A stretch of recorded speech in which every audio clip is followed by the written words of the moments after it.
कभी सोचिए उस पल के बारे में जब हम किसी अनजान शहर की गलियों में खो जाते हैं। आज से कुछ दशक पहले शायद हम किसी से रास्ता पूछते या नक्शा खोल कर देखते। आज हम बस अपना फोन निकालते हैं। आज हम रास्ता खोजने के लिए सितारों को देखते नहीं हैं, हम उन्हें सुनते हैं। और ये सुनना कोई मुहावरा नहीं है। सच में इस वक्त भी हम सब के ऊपर करीब 20,000 किलोमीटर की ऊंचाई से दर्जनों अदृश्य सिग्नल लगातार बरस रहे हैं। यही सिग्नल हमारे फोन, हमारी गाड़ी, यहाँ तक कि किसी गाइडेड मिसाइल को भी ये बताते हैं कि वो धरती पर कहाँ है, और वो भी कुछ मीटर की सटीकता के साथ। तो चलिए आज आसमान में मौजूद इन आंखों की दुनिया को और गहराई से समझते हैं। हमारे पास जो जानकारी है उसके आधार पर हम भारत के बहुउद्देश्य इनसैट सिस्टम से लेकर पूरी दुनिया में इस्तेमाल होने वाले जीपीएस तक की बात करेंगे, और साथ ही उन तकनीकों को भी जानेंगे जो इस सिस्टम को और भी ज्यादा सटीक बनाती हैं। बिल्कुल, ये एक ऐसी टेक्नोलॉजी है जो हमारी रोजमर्रा की जिंदगी में इस तरह घुल मिल गई है कि हम शायद ही इस पर ध्यान देते हैं। लेकिन इसके पीछे का विज्ञान, इसका इतिहास और इसका बुनियादी ढांचा बहुत दिलचस्प है। ये सिर्फ मैप पर एक नीली बिंदी दिखाने से कहीं ज्यादा है। चलिए इसी से शुरू करते हैं। भारत के अपने सिस्टम से, इंडियन नेशनल सैटेलाइट सिस्टम यानी INSAT, जैसा कि नाम से लगता है, ये सिर्फ एक सैटेलाइट नहीं है बल्कि कई सैटेलाइट्स का एक पूरा नेटवर्क है ना? हाँ, आपने बिल्कुल सही पकड़ा। INSAT असल में एक मल्टीपर्पज कॉन्स्टिलेशन है, और ये अपने आप में बहुत अनोखा है क्योंकि ये कई सरकारी विभागों का एक जॉइंट वेंचर है।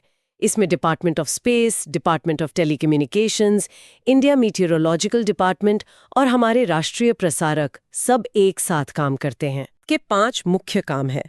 पहला और सबसे जाना माना है टेलीकम्युनिकेशन और ब्रॉडकास्टिंग। जो DTH टीवी हम देखते हैं या दूर दराज के इलाकों में जो फोन कनेक्टिविटी है, उसमें INS का बहुत बड़ा हाथ है। दूसरा काम है मेटीरियोलॉजी यानी मौसम की निगरानी। मौसम की निगरानी, इसका मतलब ये सैटेलाइट्स बादलों की तस्वीरें भेजते हैं। तस्वीरें तो भेजते ही हैं, लेकिन उससे कहीं ज्यादा ये सैटेलाइट्स समुद्र के तापमान, हवा की नमी और तूफानों के बनने की प्रक्रिया पर लगातार नजर रखते हैं। आपको याद होगा कुछ साल पहले जब बड़े बड़े चक्रवात जैसे फेलिन या हुदहुद आने वाले थे, तो उनकी सटीक भविष्यवाणी और ट्रैकिंग इसी सिस्टम की वजह से मुमकिन हो पाई, जिससे लाखों जानें बची। ये इसका सबसे बड़ा प्रभाव है। ये तो वाकई बहुत महत्वपूर्ण है। और बाकी के 3 काम? इन्हीं सैटेलाइट्स के जरिए रेस्क्यू टीमों तक पहुंचता है। चौथा है डेटा रिले, मतलब देश भर में फैले हुए ऑटोमेटिक वेदर स्टेशन से डेटा इकट्ठा करके मेन सेंटर तक पहुंचाना। और 5वां है इसका सैन्य महत्व। ये हमारे सशस्त्र बलों को एक वैंटेज पॉइंट देता है, जिससे वो सीमाओं पर और समुद्र में होने वाली गतिविधियों पर कड़ी नजर रख पाते हैं। तो इनसैट एक तरह से देश का ऑपरेशनल बैकबोन है, जो कम्युनिकेशन से लेकर सुरक्षा और आपदा प्रबंधन तक सब कुछ संभालता है। अब आते हैं उस सिस्टम पर जिसे शायद दुनिया में सबसे ज्यादा लोग जानते हैं, GPS। इनसैट जहां कई काम करता है, वहीं GPS का मकसद सिर्फ एक है, धरती पर किसी भी चीज की सटीक लोकेशन बताना। बिल्कुल सही। GPS यानी ग्लोबल पोजिशनिंग सिस्टम को मूल रूप से अमेरिकी रक्षा विभाग ने कोल्ड वॉर के दौरान विकसित किया था। इसका मकसद था अपनी पनडुब्बियों, जहाज़ों और मिसाइलों की सटीक लोकेशन जानना। आज इसमें 24 मुख्य सैटेलाइट्स का एक नेटवर्क है, जो पृथ्वी से लगभग 20,000 किलोमीटर ऊपर दिन में 2 बार पृथ्वी का चक्कर लगाते हैं। 20,000 किलोमीटर और 24 सैटेलाइट्स। इसका मतलब तो ये हुआ कि धरती के किसी भी कोने में किसी भी वक्त कम से कम कुछ सैटेलाइट्स हमेशा आसमान में मौजूद रहते होंगे। एकदम।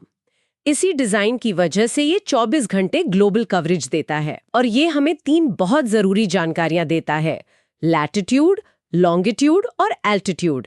दिलचस्प बात यह है कि इसकी 2 तरह की सर्विस है। एक है सिविलियन एक्सेस, जो एक मुफ्त ओपन सिग्नल है जिसे हम और आप अपने फोन में इस्तेमाल करते हैं। और दूसरी सर्विस आपने कहा 2 हैं। दूसरी है एन्क्रिप्टेड मिलिट्री एक्सेस। ये एक ज्यादा सटीक और सुरक्षित सिग्नल है जो सिर्फ अमेरिकी सेना और उनके सहयोगियों के लिए आरक्षित है। तो इसका मतलब ये हुआ कि एक ही सिस्टम के 2 चेहरे हैं, एक जो आम लोगों की मदद करता है और दूसरा जो एक शक्तिशाली हथियार का हिस्सा है।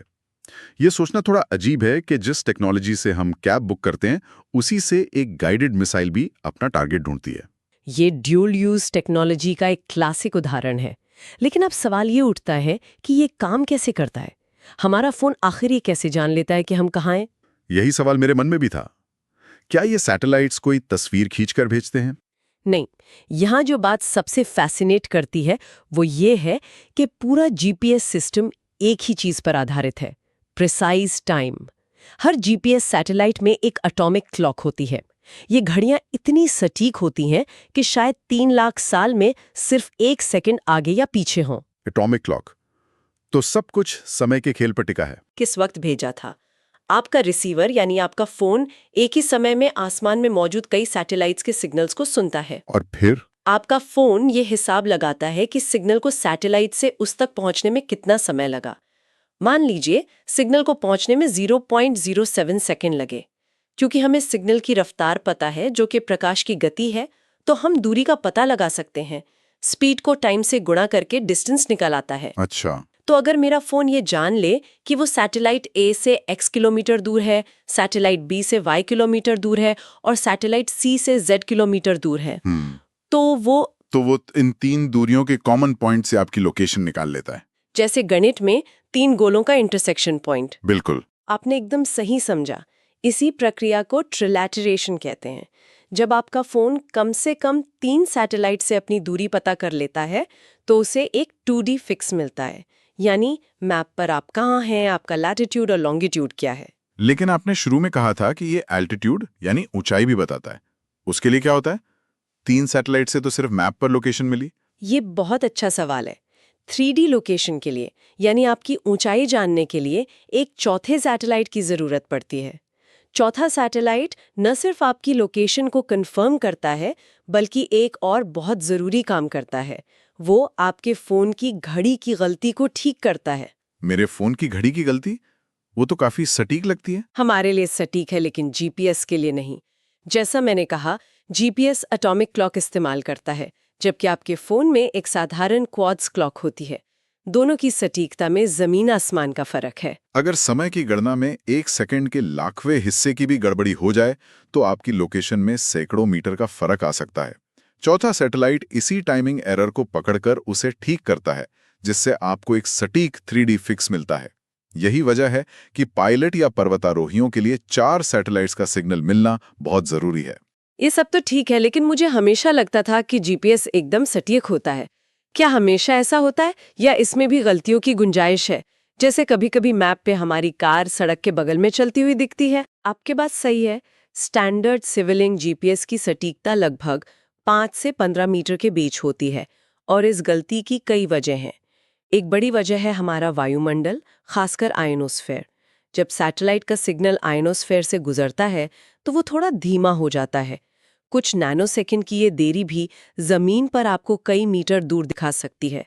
इसके अलावा सैटेलाइट की अपनी ऑर्बिट में मामूली बदलाव या उसकी एटॉमिक क्लॉक में बहुत छोटा सा क्लॉक ड्रिफ्ट भी गलतियां पैदा कर सकता है। तो अगर एक पायलट को बिल्कुल खराब मौसम में किसी एयरपोर्ट पर उतरना हो तो 15 मीटर की गलती भी बहुत बड़ी हो सकती है। इस सटीकता को और कैसे सुधारा जाता है? हाँ, तो यहीं पर ऑगमेंटेशन सिस्टम्स काम आते हैं। इसका एक बेहतरीन उदाहरण है अमेरिका का वाइड एरिया ऑगमेंटेशन सिस्टम, जिसे वास कहते हैं। इसे ऐसे समझिए, पूरे अमेरिका में जमीन पर लगभग 25 रेफरेंस स्टेशंस लगाए गए हैं। इन स्टेशनों की लोकेशन सेंटीमीटर तक की सटीकता से पता है। तो ये ग्राउंड स्टेशंस क्या करते हैं? ये स्टेशन 24 घंटे जीपीएस सिग्नल्स की निगरानी करते हैं।